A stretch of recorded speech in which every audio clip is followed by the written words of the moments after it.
ตีคณะนี้ต้องกระดิ่งนะครับตีเสียงเลยต้องทำเชื่อเรื่องครับคณะนี้เดี๋ยวกระดิ่งของเราก็ได้เรื่องราวจากรักใครอ่านนะครับตรงนี้นะครับตรงนี้นะครับตรงนี้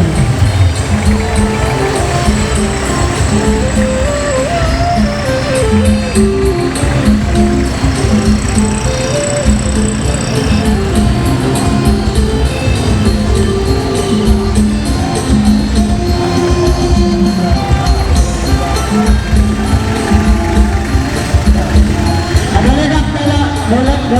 นมาเลยนะครับเดินมาเลยนะครับ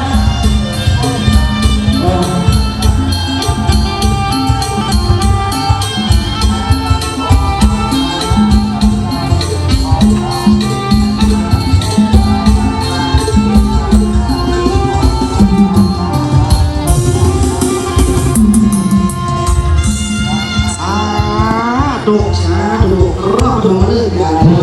เต้นฟรียังฟรีครับ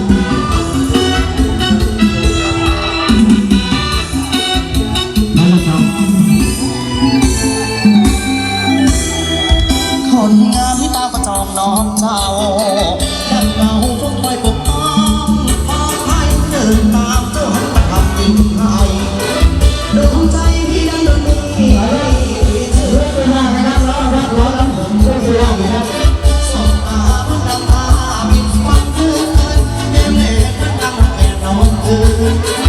บ้านเรือนของเจ้านั้นอยู่ที่ไหนโอ้น้องขอจำตัวเจ้าโอ้เจ้าแม่นงเยาว์แต่ยังจะสุขน้องหัวใจน้องคงไม่ดีโอ้ยจำน้องคงไม่ทำให้เธอ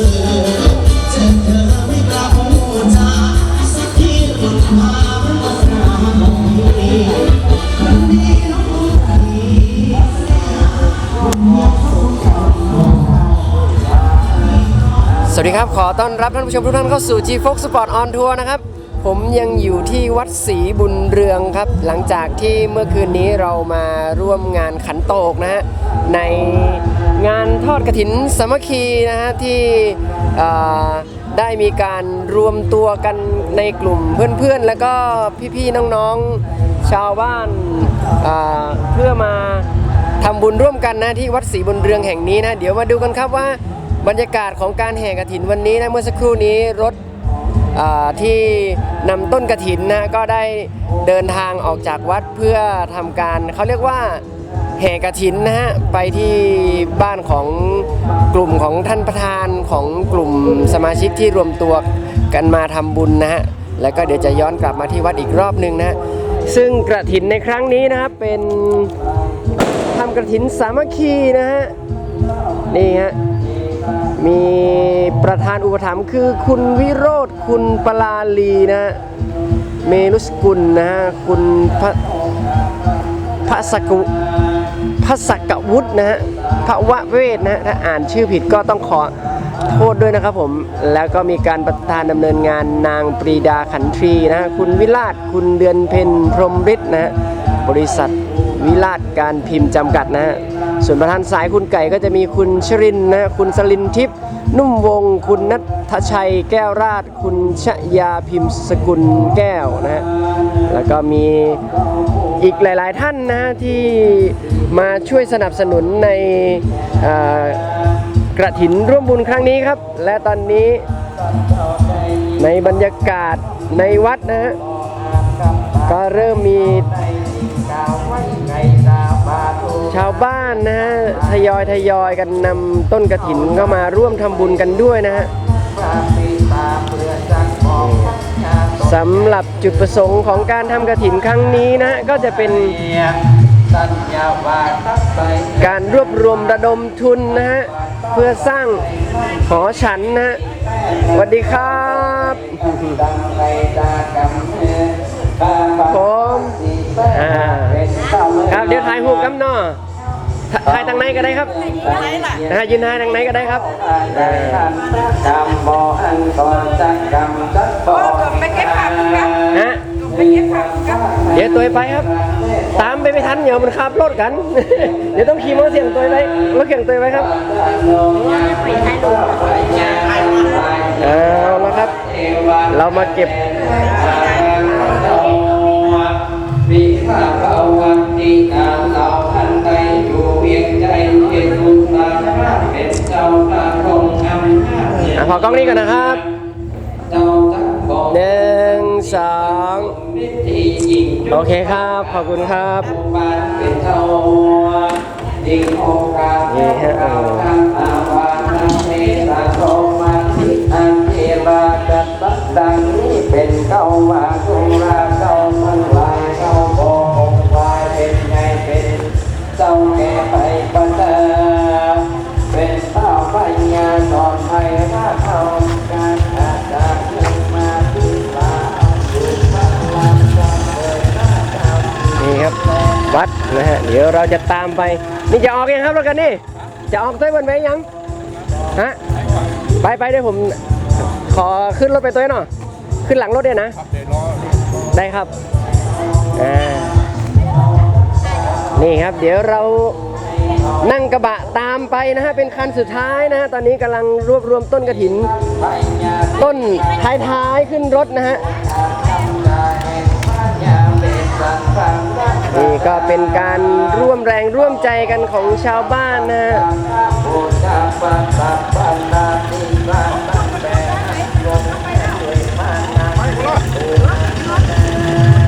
วัดศรีบุญเรืองตำบลศรีถ้อยนะฮะ ครับ เดี๋ยวติดรถกระบะไปตัวให้คนครับ เดี๋ยวก็ขึ้นไปรถกระบะไปเก็บภาพด้วย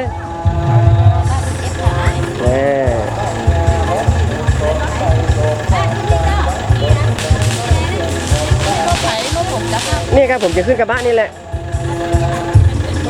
กับตรงกับตายเขาอยู่ไหนเนี่ย ฮะ ตายหนู กระไทยอยู่บ้านพวกก้า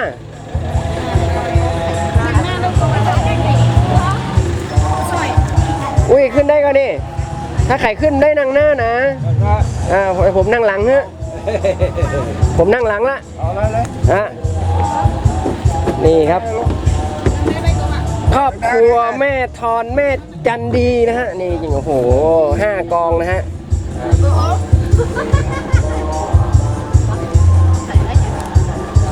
ลบน้อยครับนั่งเลยครับนั่งเลยครับมาขึ้นมาวัดอะไรวัดอยู่คนเดียวเลยแหละเพราะวัดอะวัดจะหายไปไหนแล้วเข้าตั้งแต่ตี 3ละ ก็วัดหายแหละ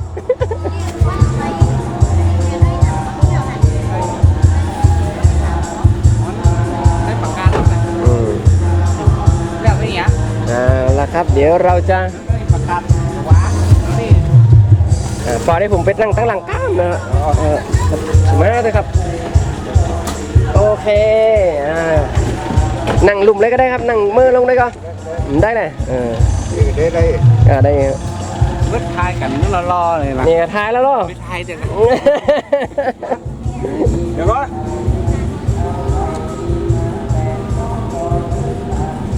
วันนี้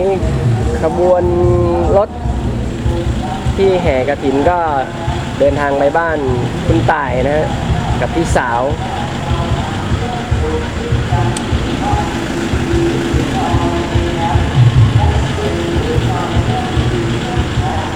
นี่วัดศรีบุญเรืองนะฮะอันนี้ก็มีการเตรียมพื้นที่ไว้ต้อนรับการแห่กลับมาอีกรอบนึงแล้วนะผู้เฒ่าผู้แก่ก็อยู่ที่วัดรอนะฮะ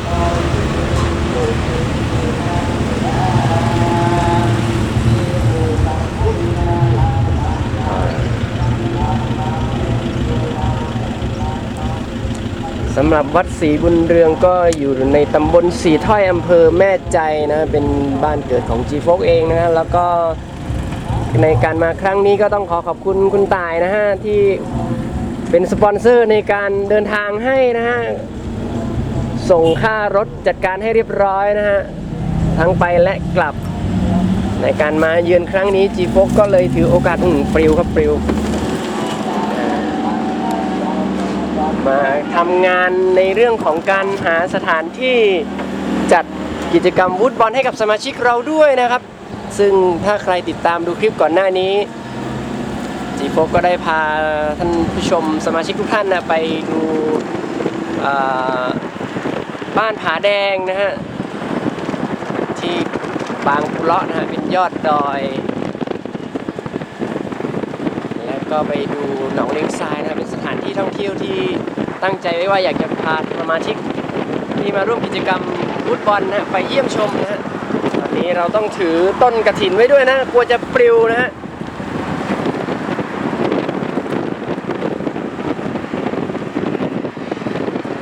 นี่ครับ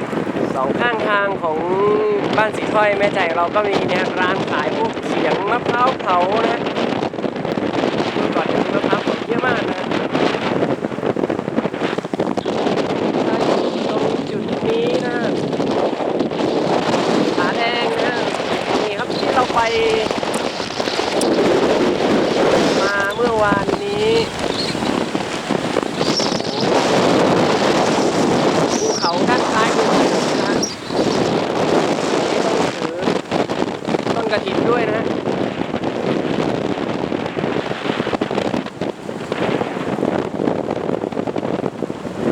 นี่บรรยากาศสองข้างทางของบ้านแม่ใจนะสถานที่ท่องเที่ยวย่อมๆในแม่ใจก็มีอีกที่หนึ่งครับนี่คือโรงสีที่ใหญ่ที่สุดในอำเภอแม่ใจครับนี่ครับ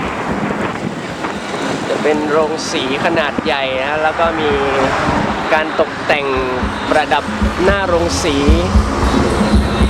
เป็นด้วยต้นดอกทานตะวันครับตอนนี้ยังไม่ออกดอกนะฮะเดี๋ยวถ้าออกดอกตรงนี้จะสวยงามมากนะ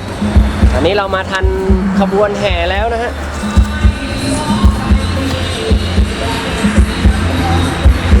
เราอยู่ท้ายเลยนะฮะโอเคตอนนี้รถขับช้าแล้วนะฮะ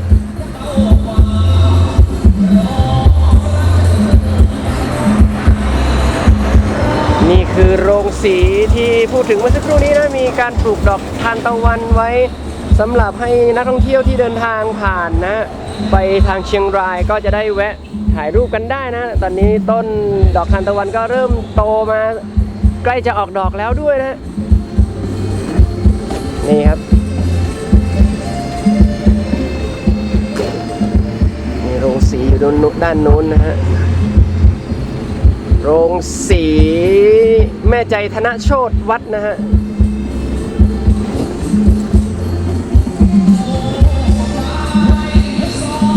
โอ้โหนี่ดอกทานตะวันที่ปลูกข้างทางนี่ถือว่าปลูกเป็นแถวยาวเลยทีเดียวครับมีประดับประดาด้วยกังหันแล้วก็รูปปั้นเป็นรูปดอกทานตะวันครับ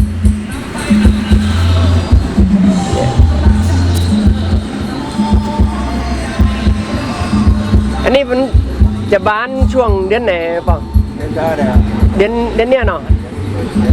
เดือนหน้าเนี่ยเนาะช่วงปีใหม่นี่ปีใหม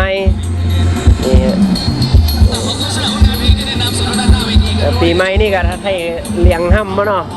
งามอ่ะเนี่ยด้านในก็มีการปลูกข้าวด้วยนะฮะ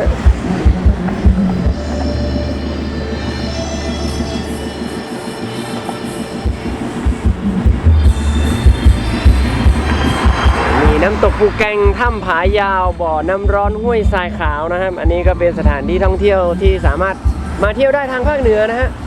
แต่ยังไม่ได้อยู่เขตในอำเภอแม่ใจครับต้องเลยไปทางเชียงรายเลยทีเดียว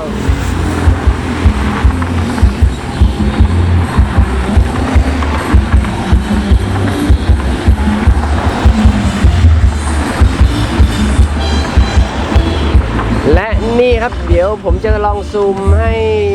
สมาชิกทุกท่านนะท่านผู้ชมทุกท่านดูที่ผาแดงนะฮะผาที่อยู่สูงที่สุดในอำเภอแม่ใจของเรานะตอนนี้มุมแม่บังด้วยต้นไม้ซะด้วยเดี๋ยวค่อยซูมให้ดูใหม่นะฮะเป็นผาแดงที่เราขึ้นไปดูเมื่อวานนี้กับสท.สายยันนะฮะจะได้ทราบว่ามันอยู่สูงขนาดไหนนี่ฝั่งนี้จะเป็นฝั่งขวาของถนนฝั่งซ้าย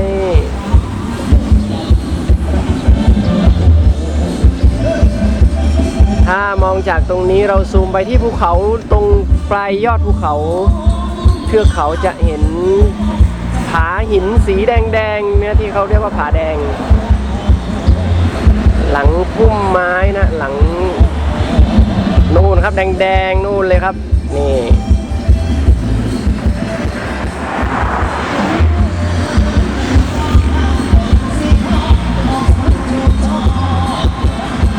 นู่นเลยครับโอ้โหนี่ท่านผู้ชมเห็นไหม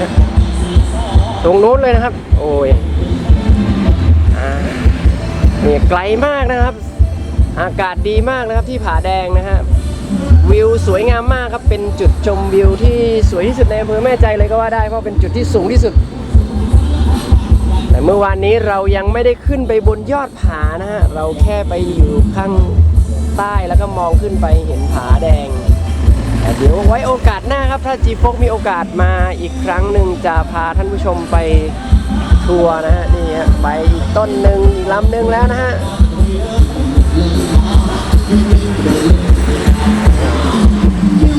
มีรถขบวนแห่นะครับ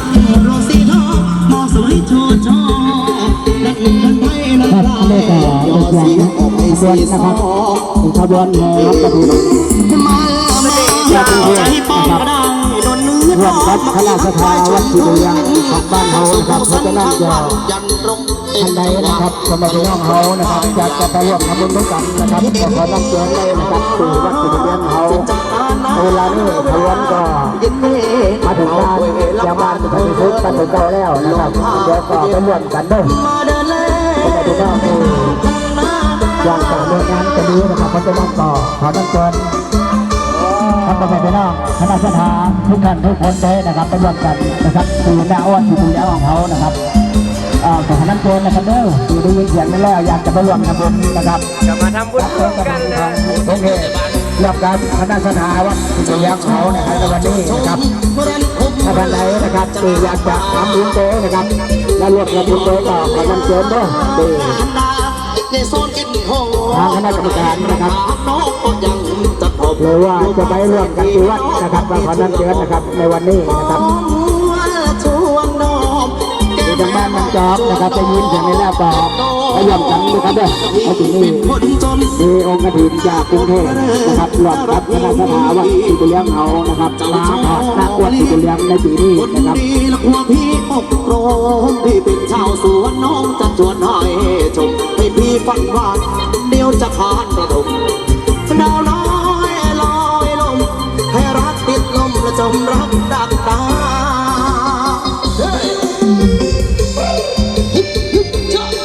พี่น้องบ้านถูกต่อได้กันเด้อตอนนี้นะครับขบวนกฐินของเขาก็ได้มาถึงบ้านสันติสุขแล้วนะครับขบวนก็ไม่ได้วนกลับนะครับวนกลับไปนะครับเพราะฉะนั้นก็ได้ยินเสียงนี้แล้วก็ขอนำเชิญได้ที่อยู่บ้านยังจองยังมีกันตัวนะครับไปร่วมกันนะครับกบุญในวันนี้เป็นองค์กฐินมาจากกรุงเทพนะครับรวมกับคณะสถาวัดศรีบุญยังเพราะฉะนั้นก็ขอนำเชิญถ้าว่าไม่ได้นั่งอยู่บ้านยังจองก็ดีนะครับจะยินเสียงนี้แล้วก็จะมาลงทำบุญด้วยกันนะครับต้องขอนำเชิญนะครับเลยกระบอกในพี่น้องคณะสถาบ้านเก่าของเขานะครับทุกท่านทุกคนเลยนะครับเนาะจะฝันจะหวานเดียวก็ผ่านระเบิดพอไรเงินบำเรอจนเสื้อจนเสื้อและเธอเรือจะมอง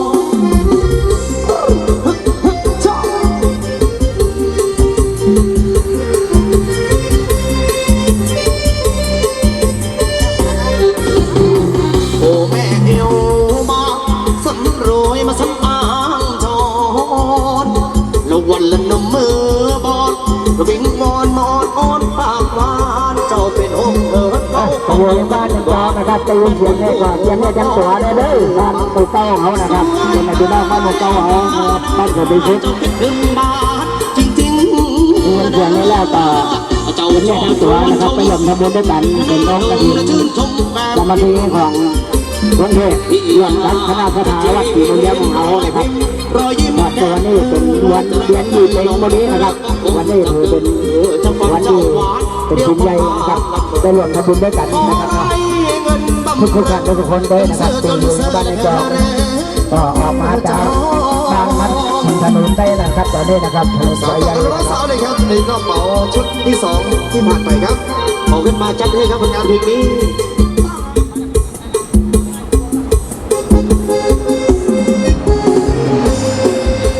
อาจารย์ให้สวัสดีโยมยอดดวงงามเก่าๆนะยิ่งโยมจัดให้นะ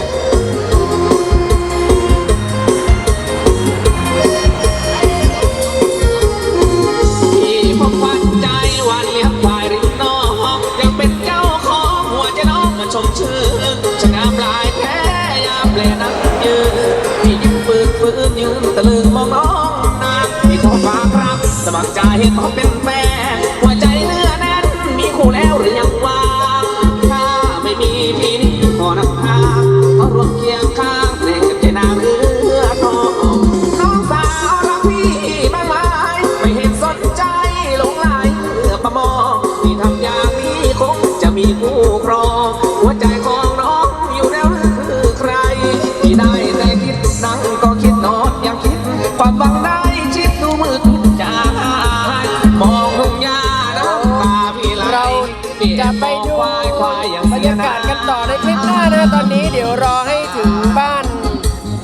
พี่ตายก่อนนะแล้วเดี๋ยวเราค่อยมาดูบรรยากาศกันต่อนะครับผม ครับสำหรับขบวนนี้ก็เป็นขบวนกฐินนะครับสามัคคีจากกรุงเทพนะครับรวมกับคณะคณะวัดศรีบุญเรืองนะครับ ครับที่เบาขึ้น คณะอ้วนศรีบุญเรืองในวันนี้นะครับ